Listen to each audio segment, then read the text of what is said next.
بتایا تھا کہ کرامت اولیاء حق ہے اور اس کا انکار کرنے والا گمراہ ہے۔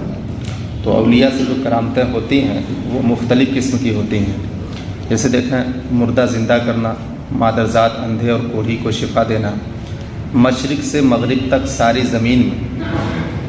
زمین کو ایک قدم میں طے کر جانا، غرض تمام خوارق عادات اولیاء کرام سے ممکن ہے، یعنی کہ وہ ایک پل میں چاہیں تو یہاں سے مشرق کی زمین میں چلے جائیں، مشرق سے مغرب میں چلے جائیں۔ تو اہل سنت و جماعت جو مدد طلب کرتے ہیں اولیاء کرام سے، جیسے ہم یہیں سے بیٹھے بیٹھے بغداد والے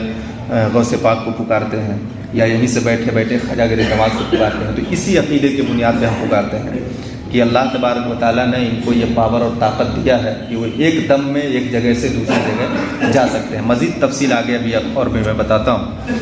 سوا اس معجزے کی جس کی بابت دوسرے کے لیے ممانعت آئی ہے، جیسے قرآن مجید کے مثل دوسری کوئی بھی صورت لے آنا۔ یہ انبیاء کرام کا معجزہ کچھ ایسا ہے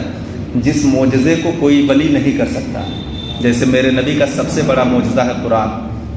تو قرآن معجزہ کیوں ہے؟ قرآن معجزہ اس لیے ہے کہ قرآن جیسا قرآن کوئی بنا نہیں سکتا، قرآن جیسی آیتیں اور صورتیں کوئی بنا نہیں سکتا۔ نبی پاک صلی اللہ علیہ وسلم کا معراج میں جانا یہ میرے نبی کا معجزہ ہے، تو یہ معجزہ جیسا کوئی ولی معجزہ کرامت نہیں دکھلا سکتا۔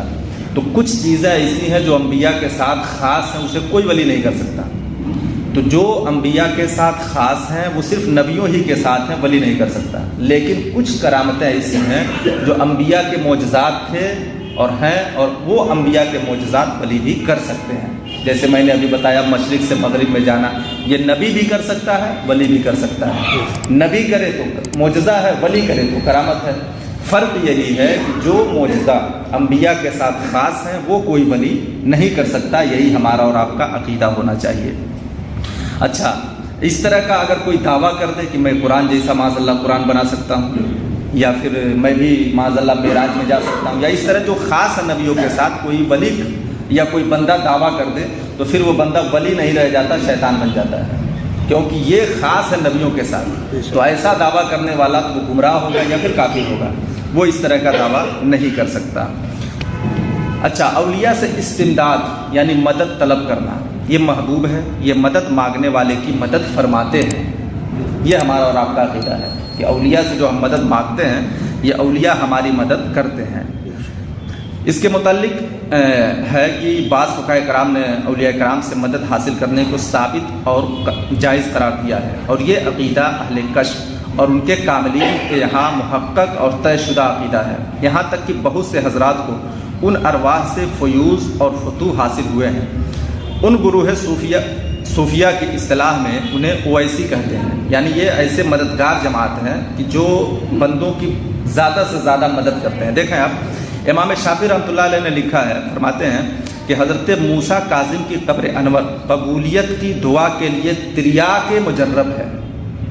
یعنی کہ انہوں نے نام لے کے بتایا کہ اس طرح سے ہے کہ جب بھی کوئی بندہ وہاں حاجت لے کے جاتا ہے خالی آتا ہی نہیں ہے۔